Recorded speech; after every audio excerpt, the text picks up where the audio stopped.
2023년 10월 9일 낭독을 하도록 하겠습니다. 책의 제목은 재치 있는 말 한마디로 성공을 부르는 화술. 챕터 6. 핵심을 찾아낸 생생한 단어를 찾아라. 역사적인 사실들을 교과서식으로 나열하고 자기 생각을 보태 얘기한다고 하면 이미 역사 공부를 통해 다 알고 있는 지식에 불과하므로 큰 감명을 줄 수도 받을 수도 없지 않겠는가. 이렇듯 공개된 얘기나 지극적인 평범한 내용을 주제로 삼아 긴 시간 동안 말하는 것은 관중들의 관심 밖의 일이라는 것을 늘 염두에 두고 있어야 할 것이다. 나는 수많은 강좌를 해오면서 너무나 많은 경험을 갖고 있다. 그 중에 인문학을 전공한 교수와 군 출신으로 트럭 운수업을 하고 있는 두 사람을 만난 적이 있다. 두 사람은 같은 강좌에 참여하였는데 어느 날 두 수강생은 차례로 동료들 앞에서 연설 연습을 하게 되었다. 먼저 교수가 연단에 올랐다. 교수는 비교적 정확한 발음과 세련된 자세로 확실한 주제를 갖고 일관성 있게 말을 전개해 갔다. 그런데 그의 연설에서 한 가지 빠져있는 것이 있었다. 그것은 바로 직접 체험에서 우러나오는 구체적인 상황이 없다는 것이다.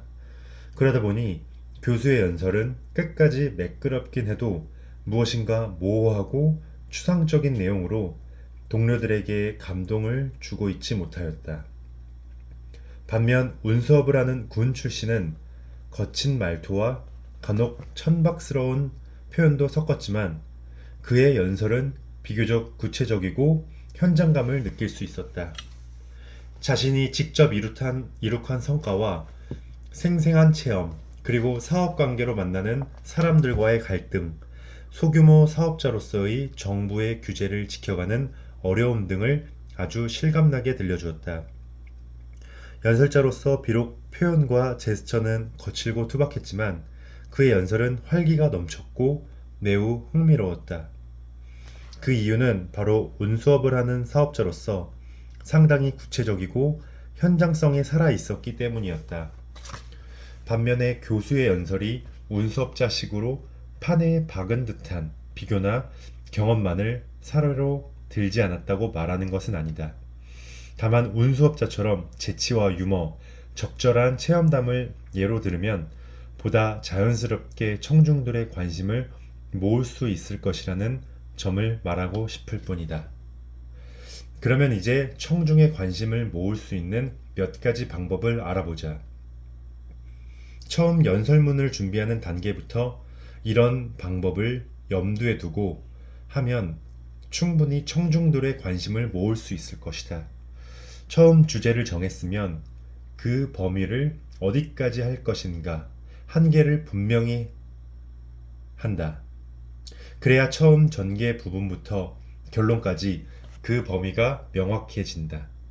이를테면 개인이 1년 동안 일어난 사건들을 일일이 낭독하듯 말한다면 청중들은 대부분 따분함 때문에 아예 자리를 피하고 말 것이다. 이렇듯 단순한 사건들을 나열하는 식으로 연설을 하면 누구나 할 것 없이 관심을 보이지 않는다. 예를 들어 역사적인 사실들을 교과서식으로 나열하고 자기 생각을 보태서 얘기한다고 하면 이미 역사 공부를 통해 다 알고 있는 지식에 불과하므로 큰 감명을 줄 수도 받을 수도 없지 않겠는가. 이렇듯 공개된 얘기나 개인적인 지극히 평범한 내용을 주제로 삼아 긴 시간 동안 말하는 것은 관중들의 관심 밖의 일이라는 것을 늘 염두에 두고 있어야 할 것이다. 그리고 지나친 욕심 때문에 청중들의 관심을 끌지 못하고 실패한 연설도 수없이 보아왔다. 연설자의 욕심이 앞서서 한꺼번에 너무 많은 것들을 보여주려고 한 나머지 단조로운 사실들을 이것저것 분별 없이 말함으로써 청중들이 외면한 경우였다. 예를 들어 동물원을 관광하고 나서 그 느낌을 말하는 연설일 경우 누구나 다 아는 내용은 접어두고 자기만이 발견해낸 독특한 재미거리를 내세워 말을 끌어가야 할 것이다. 마치 듣는 사람이 그 동물원을 다녀온 듯한 느낌이 들도록 생동감을 안겨주어야 할 것이다.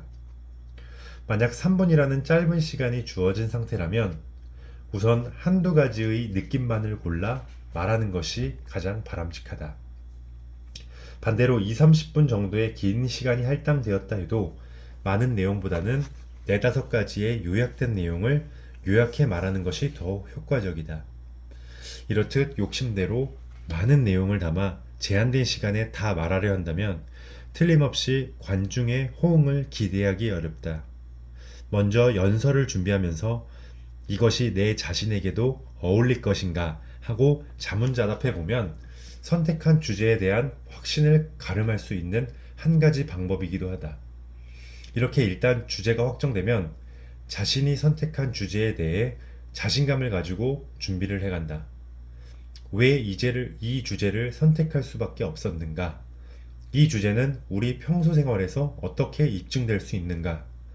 또 이 주제는 우리에게 어떤 의미를 줄까 하는 의문을 설정해 놓는다. 그런 다음 이런 의문에 답을 찾아내야 함은 물론이다. 유명한 식물학자 루터 버뱅크는 죽음을 앞에 두고 이런 말을 남겼다. 나는 평생 동안 완벽한 한두 종의 표본을 얻으려고 수천 종의 표본을 만들어 보았다. 그러다 일단 원하는 표본을 얻으면 그동안 만든 나머지 표본들은 미련 없이 버렸다. 우리가 의도하는 연설 역시 버뱅크 박사와 같은 마음 자세로 준비해야만 한다고 강조하고 싶다. 되풀이하자면 연설을 준비하기 위해 수백 가지 이상의 자료들을 준비하여 분석하고 평가해야 한다. 하지만 무엇보다도 잊지 말아야 할 것은 이 많은 자료 중에서 꼭 필요하다고 생각되는 것 5가지만 골라내고 나머지는 과감히 버리는 결단력이 필요하다는 것이다. 20세기의 내막을 쓴 존 간선은 이렇게 말하고 있다. 나는 내가 필요로 하는 양보다 수십 배 내지는 수백 배의 자료와 정보를 수집한다. 그는 많은 자료와 정보를 수집하면 할수록 더 뛰어난 내용을 취할 수 있는 확률이 높다는 것이다. 그래야 자신감을 높일 수 있고 더욱 감동적인 연설을 할 수 있다. 어느 외과 의사의 얘기를 들어보자. 맹장 수술을 가르치는 것은 몇십 분이면 가능하다. 그러나 그 수술 도중 일어날 수 있는 예기치 않은 일이 생길 때 어떻게 대처해야 하는가 하는 그 대처법을 가르치려면 적어도 3에서 4년은 걸려야 한다. 이런 문제는 비록 수술뿐만 아니라 연설의 경우에도 마찬가지이다. 다시 말해 뜻밖의 예상치 못한 문제에 봉착했을 때 사건에 대비하는 철저한 준비가 반드시 필요하다는 것이다. 연설 내용을 주의 깊게 들으면서 중복되는 내용이 있을 경우 이를 즉석에서 어떻게 바꿀 것인가 점검해 보자는 것이다. 또는 연설을 마치고 나서 청중들이 할 수 있는 질문까지 예상해 보자. 그리고 어떻게 대답할 것인가를 미리 준비하는 것도 연설의 완성도를 높이는 중요한 요점이다. 이를테면 운전 중이거나 지하철 안에서라도 자기가 생각하고 있는 연설 주제에 대해 고민하고 깊이 생각하는 작업을 반복하자는 것이다. 그러면 뜻하지 않은 좋은 아이디어가 불현듯 떠오르기도 한다. 이런 경우에 좋은 본보기를 한번 생각해보자.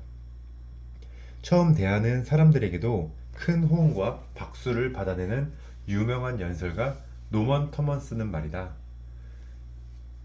연설을 준비할 때는 늘 마음속에 연설 주제와 핵심에 대해 생각하고 또 생각하면서 마치 함께 생활하는 것처럼 한다. 출퇴근 시간은 물론 심지어 화장실에서도 항상 머리에 담고 있으면 갑자기 도움이 되는 아이디어가 떠오른다. 그런 열정적인 과정을 거치지 않고는 좋은 연설이 될 수 없다. 대충 준비한 연설은 결코 청중들에게 감동을 주지 못하고 만다. 결국 진부한 연설이 되어 스스로 선택한 주제가 빛을 발하지 못하고 만다. 결론적으로 말하면 자기가 선택한 주제를 완벽하게 이해하지 못한 결과이다.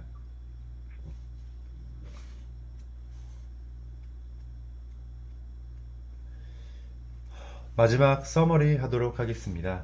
오늘은 이 책의 114페이지까지 읽었고요. 마지막 뒷부분에 있는 교훈 한 가지 말씀드리고 끝내도록 하겠습니다. 열성을 내서 한눈 팔지 말고 일하라. 이것은 이 세상에서 가장 싸고 좋은 건강약이다.